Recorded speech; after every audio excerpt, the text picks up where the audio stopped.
السلام عليكم وريضات ديالي، عيدكم مبارك مسعود، يدخل عليكم الله بالصحة والسلامة هذا العيد، وينعاد عليكم كل عام بأفضل المتمنيات إن شاء الله، وجميع الأماني إن شاء الله توصلوا ليهم. وش نقول لكم، وكنترجوا من الله سبحانه وتعالى هاد المناسبة د العيد يفرح بها كل مسلم يا رب العالمين، ويتشافى كل مريض يا أرحم الراحمين يا رب العالمين، وتفك ضيقة كل مسلم يا أرحم الراحمين يا رب العالمين.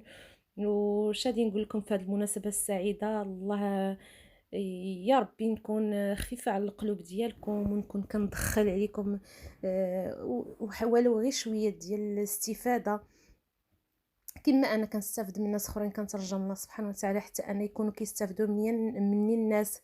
وش نقول لكم في هذه المناسبه السعيده؟ الله يرحم الاب ديالي ويرحم جميع اموات المسلمين يا ارحم الراحمين يا رب العالمين. واللي ما عندوش الذريه الله يرزقه الذريه الصالحه في اقرب وقت يا رب العالمين. واللي عنده الوليدات الله يصلحهم له ويهديهم لهم منهم وليدات يا ربي يا الحبيب.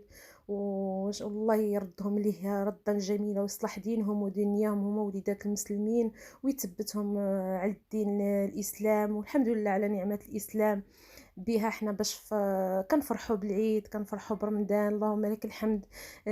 كان الحمد لله، كنحمدوه ونشكروه على الضر، على الفرح، على كل شيء. الله يدومها نعمه علينا يا ربي، نعمه الاسلام. والله ينصر الاسلام والمسلمين في كل زمان ومكان يا ارحم الراحمين. ويا ربي نكون خفيفه على القلب ديالكم، ما نكونش ثقيله، وكما قلت لكم نكون كنفيد ولو بالقليل يا ربي. وخايب بشي حاجه قليله نكون كنفيد وحتى انا كنستافد من الناس اللي احسن مني. لما لا؟ العلم ممدود ليس محدود، ما كيوقفش عند واحد ولا جوج ولا عند ثلاثه. الحمد لله مادام كنقولوا هذه المقوله العلم ممدود، يعني راه يعني ما عندوش نهايه. وما تنسونيش من الدعم ديالكم متواصل، واشتراككم في القناه، وتبارطاجيو مع الاهل والاصدقاء لتعم الفائده. هذا فضل وليس امر. وكنقول للناس القدامى اللي عندي ديما مشرفيني ومرحبا بكم في اي وقت. والناس جدادين كنقول لهم مرحبا بكم حتى هما، ومشرفيني في اي وقت. وقبلوا على الطبله ديالي ديال الفطور، طبيله متواضعه اللهم لك الحمد، الله يدومها نعمه ويحفظها من الزوال يا رب العالمين. ودابا كيف ما كتشوفوا جيت نشارك معكم الغديوه ديالي، حتى هي الدجاج بالضغميره اللي كيجي ديال المناسبات، الدجاج ديال تحميره الوجه. ولما ما نفرحوش بوليداتنا، نفرحوا بالعيد، لان المناسبه انت اللي كتقدر ديرها او ما ديرهاش. يعني داكشي اللي كتب الله كتفرح بالعيد بحويجات، بشي حاجه عندك نقيه في الدار. ماشي بالضروري حتى نشري واحد حاجه جديده عاد نفرح بالعيد، لا، بداكشي اللي عندي نفرح بالعيد. كيف ما كتشوفوا عندي في المقادير الوصفه، عندي واحد جوج دجاجات، عندي في التوابل عندي القزبر، عندي الله يفكرنا في الشهاده، عندي سكينجبير، الابزار، قعقله، وعندي الخرقوم، وواحد الزغيبات ديال الزعفران يبقاو تما، ولكن انا راني مرقداهم في الكاس. وعندي السمن، وعندي شويه القزبر اللي مطحون مع الحامض المصير، والثومه والمليحه اللي على حسب الذوق، لان الملحه انا غاسله. نتوما مالين الخير الدجاج بالمليحه والحامض وكان مرقد واحد المده طويله. يعني الملحه كتبقى الحد في القد باش ما نملحوش. يعني كما قلت لكم غنخوي شويه د الماء على هاد كما كتشوفوا. وخلاص السمن، عندي السمن واحد المعلقه كبيره ديال السمن، حيت ما حارش حلو. صافي كنخوي واحد نص كاس ديال الماء، وكنخلط هاد التوابل ديالي، وغنشرمل الدجاج ديالي كيف ما غادي تشوفوا. كنشرملو من كلشي، من الفخيضات، كندير له واحد التقوبات في السدر حتى هما كندخلهم شرموله. صدقوني هاد الدجاج لذيذ وبنين رائع. ودرت الزعفران اللي هو ملون، كيبقى شر لابد منه غير باش كيعطيني داك اللون للدجاج.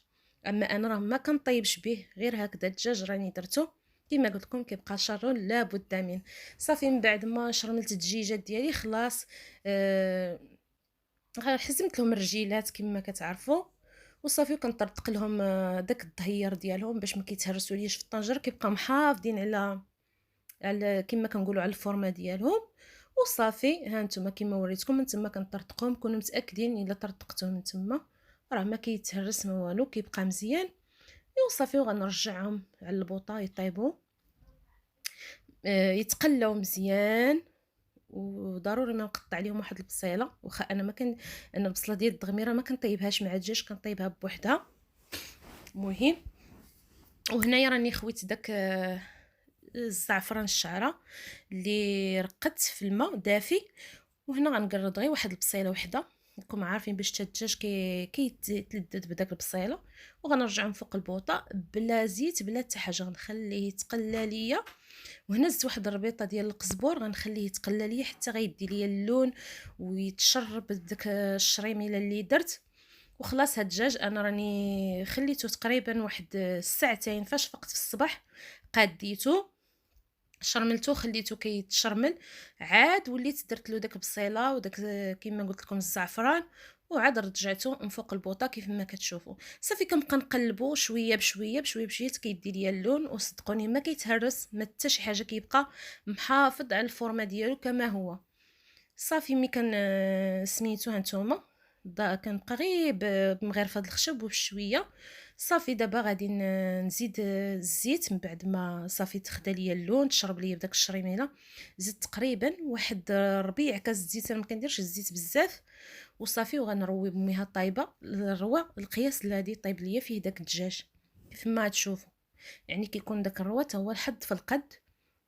صافي وهنا فيما ملي كيبدا يغلي ونحسوا به بدا كيدخلوا الطياب، كنبداو نتقبوه باش كيدخل ليه كما قلت لكم الطياب. ملي كنتقبوه ولقاوه في الفخذ مازال الماء، عرفوه راه مازال ما طابش. تقبناه ما خرجش منه الماء، عرفوه راه طاب مزيان. هنا البصيله ديالي كما شفتوا راني قرطتها تقريبا عندي واحد 2 كيلو ديال البصله اللي قطعت. صافي وغنزيد عليها شويه ديال الزيت. ما ديروش الملحه من الافضل لان الدجاج غيطلق لكم في المريقه الملحه. وصافي هنا راني شاركت معكم نقطع الخيار، غندير شويه الزعلوك حار توحشناه فهاد ما كليناش في هذا رمضان، ضروري نزوقوا شويه الطبله. نتوما مالي الخير ما يخفاكم حال.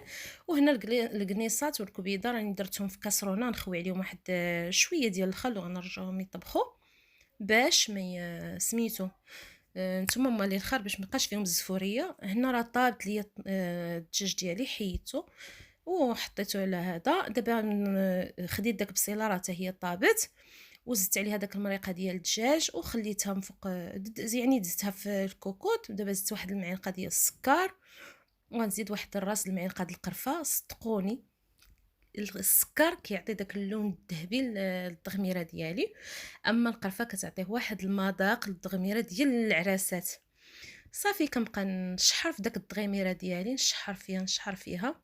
دابا بحال الكناسي درتهم من حتى من درت البصيله والمرقه بدات تطيب ليا داك البصله.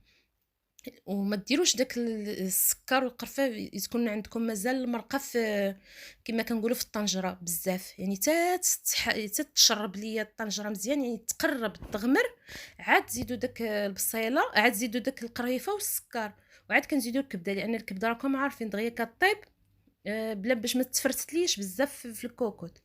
هنا صافي عندي داك الكويسرينه بقات ليا من الملوي ديال الصباح فيها الزبيده والزيت. صافي دهنت داك الدجيجات ديالي وغندخلهم الفران. هنا صافي راني زدت داك الكبيده وكنبقى ندغمر داك الطنيجره، ندغمر ما كنخفاش عليها من التحراك لانكم عارفين دابا مع درنا فيها السكر دغيا غتشد وصافي وغتلصق لنا. ولا جاتنا فيها الريحه ديال الصق ما كتجيش داك التغميره زوينه، يعني نعطيوها الخاطر مطيبينها بالشهوه وهذا نعطيوها الخاطر حتى توجد على خاطرها. صافي هنا كما وريتكم راني درت الدجاج ديالي سخنت الفران مزيان، حشيت الدجاج ديالي وصافي وتحمر وحطيت صبيت كما كتشوفوا الدجاج ديالي جا غزال وزوين بالصحه والراحه لينا وليكم.